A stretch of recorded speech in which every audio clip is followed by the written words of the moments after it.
Hello and welcome to the Huddle. Liam Santamaria with you, and we're making our way through the coaches, the 10 guys that are going to be leading the way for our NBL teams this season. And a week ago, we didn't know who that was going to be for Adelaide. Now we do. CJ Bruton, my guest today, NBL legend, 6-time champion as a player, and of course, recently announced as the head coach of the Adelaide 36ers. CJ, welcome, mate. Congratulations. Thank you, Liam. Excited to be on your show. Excited to be a coach in the NBL, and super excited not only for the fans, for the team, but to get started and making a difference in not only on the court but in the community. And this is the office the 36ers have given you? Well, not quite. I'm down here at all schools for Queensland, all the top schools, high schools in Queensland, competing to see who's the best out there right now. We're the defending champions. Really, I lost a lot of seniors. They would have liked to have gone to college right now, but they're in uni studying, and I see them around from time to time, bring them back to the school. Trent Goodrick and Ace Harding have done an amazing job of collectively putting together a team that can compete, and I've been fortunate enough to be able to teach them that, while we play basketball and it's a luxury at a school, like it's academics first and school second, and I'm a byproduct of this and trying to have a lot of fun doing it, trying to put another banner in the building for the GPS and in all schools. Very nice. Very nice. You've ducked out and found a quiet spot. Speaking of ducking, when you ducked down to Adelaide for the press conference, back to Brisbane, when do you make the move down there officially for good? I'll probably look to make the move down at the end of the month. And in saying that, I've been on the phone, as you know.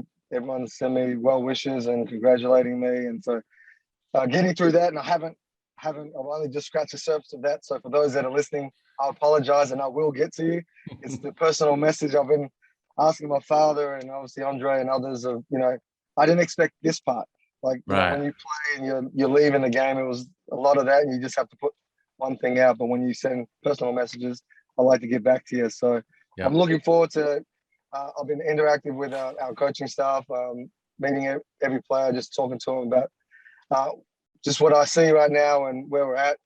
Clearly, we know that our season is going to get pushed back.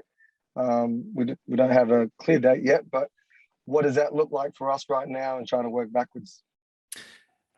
You mentioned in that press conference last week, you were asked kind of how it came about. You said, well, it started with a phone call from JVG. Let's take it back just a little bit before that. So you'd been in the mix for the Brisbane job. You'd been in the mix for the Cairns job. What were you thinking when you started to hear that things were going to change in Adelaide and they were going to enter the market for a new head coach? Well, to be honest, I was thinking that they'll do their homework. Clearly, there's a few names that jump out to me that they would look to go after.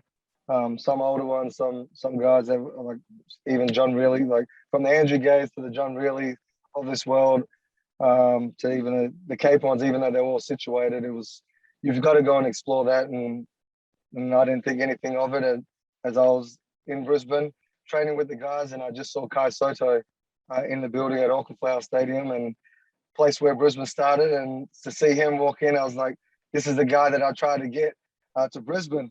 And I remember telling Sammy, like, hey, you didn't do a good job right now. Like, we should already had this kid. But I was proud of him to be playing in our competition, and I said I look forward to it. Hopefully they'll have a great game against us. But now I'm coaching the kids, so it's come around tenfold. So to be in the mix, it was one thing. Where I saw myself was I'm here, and when that phone call came from JVG, I thought it was just let's just have a catch up and see where we're at.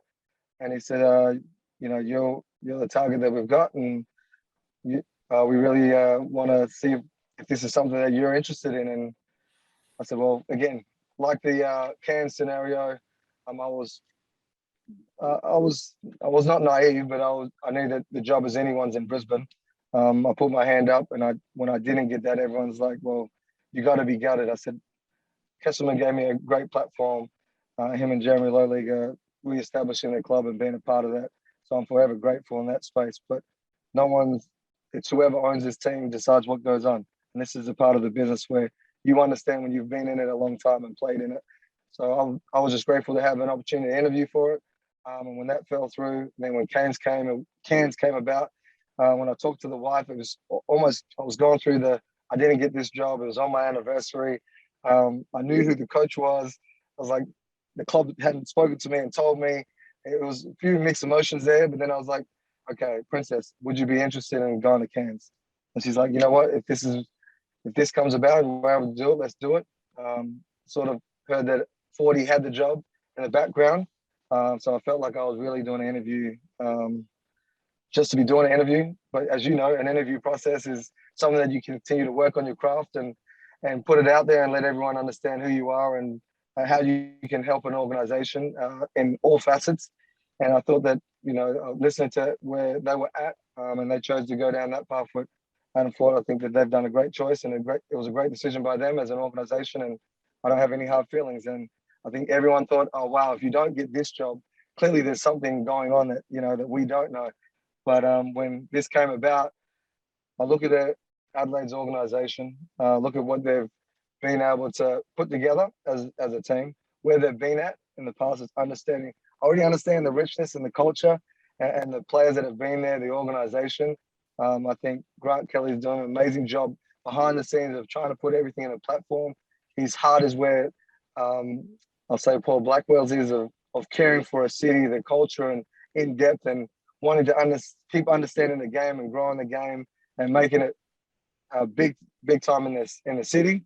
And I just thought that it was a perfect fit for all of us, to be honest. One of the things that I think is remarkable is how this appointment marks kind of the latest chapter in the story of the Bruton family influence on the NBL. I mean, I'm not sure if I've got my numbers right, but by my calculations, there have only been 7 seasons across the entire 44-year history of the NBL, including this coming year, that haven't included either you or your legendary dad as either a player, a coach, or a front office executive. That's an absolutely remarkable stat. What does it mean to you to be not only continuing, but continuing to grow that family legacy within the league? Ultimately, I don't want to get to tears, right? Like, I mean, I could right now when I sit and think about it and everything that my father's done. He's given me a platform, a transition from United States to Australia, being able to become an Australian citizen. I grew up here. My blood was, while I'm born in the States, my heart and my blood has all been invested in Australia. I wanted to, from the ground level when I started playing, understanding fundamentals, to be able to be great. Australian basketball has been great in that aspect of delivering that, where my dad was unique in his charisma, his ability to connect with people, to help an organization, to impact lives, all around Australia and the globe, has been something that I've watched from afar and, wow, you're an amazing person. Now that's one part. Then I've got my mother, who I feel like I've got my mother's heart. So understanding here in Australia just how much you need to give. Like, everyone thinks, put your hand out. And from my position of being in this space, I've been able to help so many the way my father has been able to, and to not lose sight of why we are here on earth, make a difference, pave a way for others to be able to reach their goals, which you're a part of. I'm not asking them to say I did it and I'm here.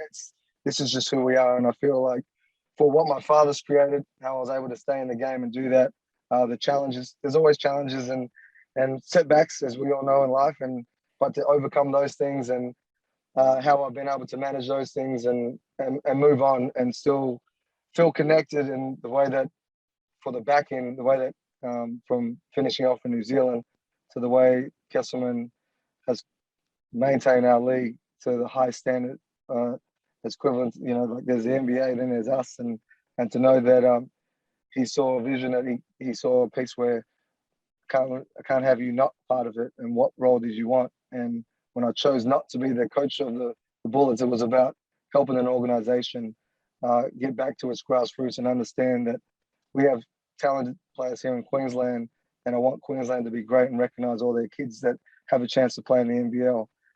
And then outside of it, you plug in the Nathan Sobeys and the Jason Cadiz of this world, where they're elite of the elite. He's an Olympian. Jason Cadiz helps Australia get to the Olympics or the World Cup. It's like you bring in guys and talented players in those positions, because in Queensland, while we were able to get Mac at the time because he was contracted, couldn't bring those Queensland kids back. But we got the Hodgsons and the Magnays, the Tyler Harrisons of this world, and continuing to grow in that legacy of Tom Fullerton, who came to us as a young kid who changed codes, but it's to be able to pave a way and be a part of their success and journey along the way. You spoke about the choice that you had then not to become the head coach. Andre Lamanis, of course, tells the story of how you called him to come to Brisbane, and he came to Brisbane because of you and wanted to kind of work with you again and pay you back for what you taught him and gave him in New Zealand. But was that a conversation 5 years ago, an opportunity for you to perhaps be in the big chair from day dot? It was. I mean, Kesselman, when I sat with Kesselman, that was a conversation, and I said, you know what? I've just had my third child. He's now 6 at this point. I said, to jump in, as you know, in some jobs you get hired to get fired. So well, I looked at it as there's so much more that needs to be done behind the scenes, and nothing better. While I've been playing, I've been obviously learning from all the coaches, from the Gorgons, the Joey Wrights, the Lamanises, and my junior coaches along the way. But to be able to get that all together and now see it from a different role and be able to deliver that to the team, this was a great platform. I got the national coach here to under my wing and be able to learn from him, and him to critique me and tell me, take that out, do this here, keep it that shorter. This is great, love that, and then grow within the organization, which he left me with my wings. He didn't clip them, and I was able to continue to soar and fly the way that I saw that I could be a benefit to the club, both around it and on the floor. So now you go to Adelaide, and it's by my calculations, it's the 10th club that you and your dad combined have been a part of in the league, right? You've won multiple championships in Sydney, New Zealand. You've both won championships in Brisbane as players. But you both spent time with that behemoth out west, of course. But now this is the first time anyone within the family has been a 36er, the club that your dad had those famous clashes with back in the day. What does it mean to you to now be a part of this prestigious organization? It's a dream come true. When you talk about being a kid growing up, it was wiping the floor saying, one day I want to be a pro. And then as I was playing, it was like all the stuff that you deal with as a point guard, managing a team, being able to deliver for what the coach asked you to do and do it at a high clip. From the time that I got drafted, I started evolving of this is how it needs to be, and learning everyone's personalities and what needs to go on and what needs to happen behind the scenes, how families are brought in and how you make this work. So I feel like for Adelaide to be able to give me this opportunity is like, again, you've warmed my heart, and now I want to deliver it in spades. And by how I work within the community, but also on the floor and helping our young players understand how important it is to represent Adelaide 36ers the right way. We haven't been there in a while. We've got a lot of great pieces, but as you know, it's great having nice guys and great guys. But when it comes down to it, I need soldiers and warriors that are able to go to fight and go to battle. And so I'm interested in seeing their personalities evolve and develop over time, and how close we can become to be able to be successful at the highest level and win a championship in Adelaide. Let's talk about that roster, because you've got, from my perspective, you've got a difficult task, because you've got some really high level experienced guys who have the caliber to win a championship and want to win a championship. But you've also got some teenagers, some kids with NBA aspirations on their mind. How are you feeling about juggling all those different elements of the job? I'm excited. I think it's the balance of youth and experience to the imports that, being the man at a college level, on the cuffs of making an NBA or being a high level European player. And for me, it's always comes back to, this ain't about you. Once you sign on the dotted line, this is about the club, and buying into here's how this works for us to be successful. Everyone has their own individual piece along the way, and we all want to see everyone reach their targets. And as you know, in a 40-minute game, not everyone can reach that target. So there's a platform and process behind that for us to get to that next level. And I think this is a great platform for our young kids to learn how to be a pro. First and foremost, as an 18-year-old Kai Sotto, to even Mo King of being in Cairns and coming down here. This is about learning how to be a professional. We've got great leaders here with Macca, obviously Dustin Hannahs, and even DJ. The experienced players that have been around and understand how you look after your body, how you need to be focused. Bouncing back, not taking everything as a loss. You can't just keep dropping your lip and understand. I'm just more disappointed in myself. Man, I got kids I go home to. They'll tell you when I get home, I'm hugging them, and this is life. And there's a bounce back and a reset, but they're all learning lessons. And I think in sport, because of the fans and the media and how it's all perceived, that you can take it any way you want these days. But for me, there's a certain way that I've been able to take it, which has helped me throughout my career, and for me to understand just where you need to be at that time and understand the moment. And every moment's different, but just for everyone to feel that, understand it, and then be able to enjoy that process and that moment. And because you sometimes, as you know, every year it's a different group. You never get that group back. And if you run it back again, you got more problems coming if you didn't know. You're one of the greatest PGs in league history.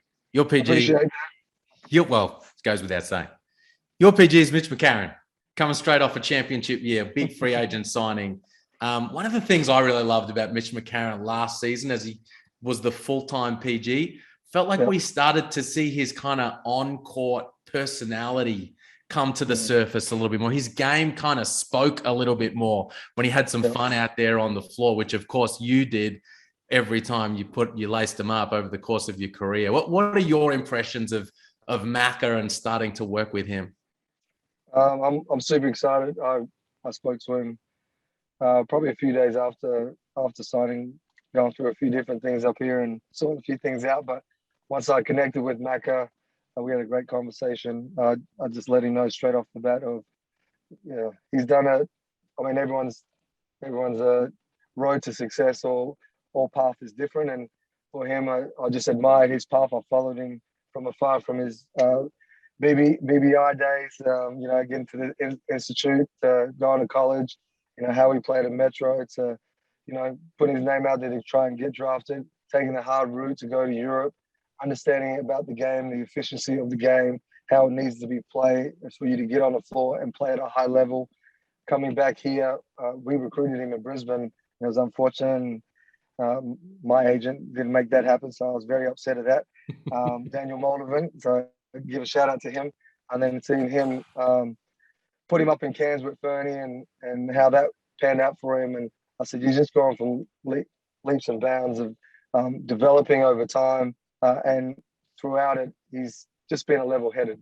He's that guy that's always a worker, understands about it, team dynamics, and he's a sharer. He's a giver.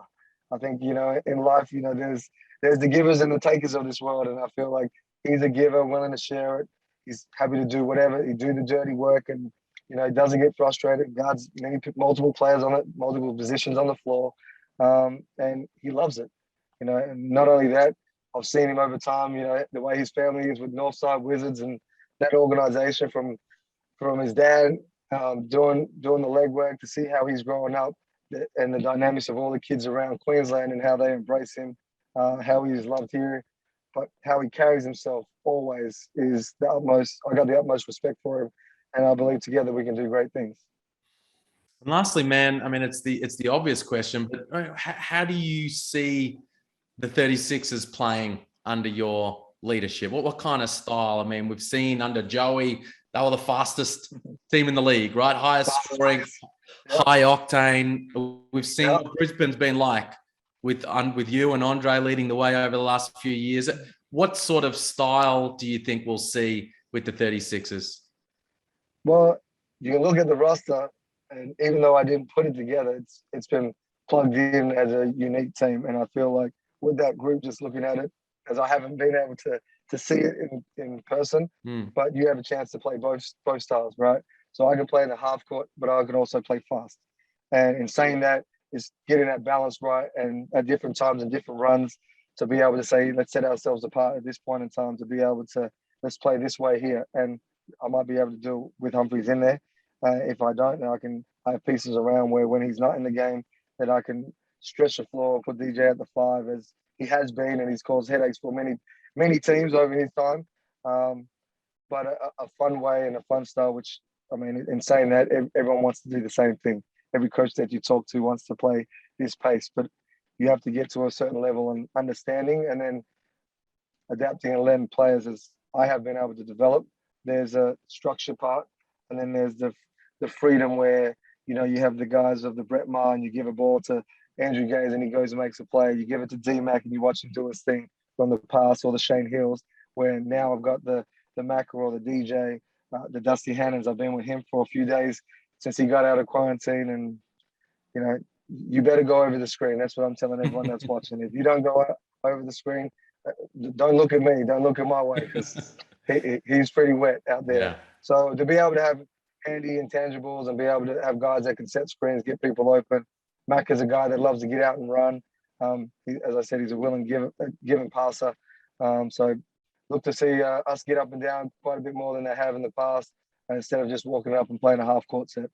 Awesome, man. Looking forward to it. Looking forward to seeing you standing up on those sidelines. So great stuff. Congratulations again, and thanks for the chat, and all the best for the season ahead.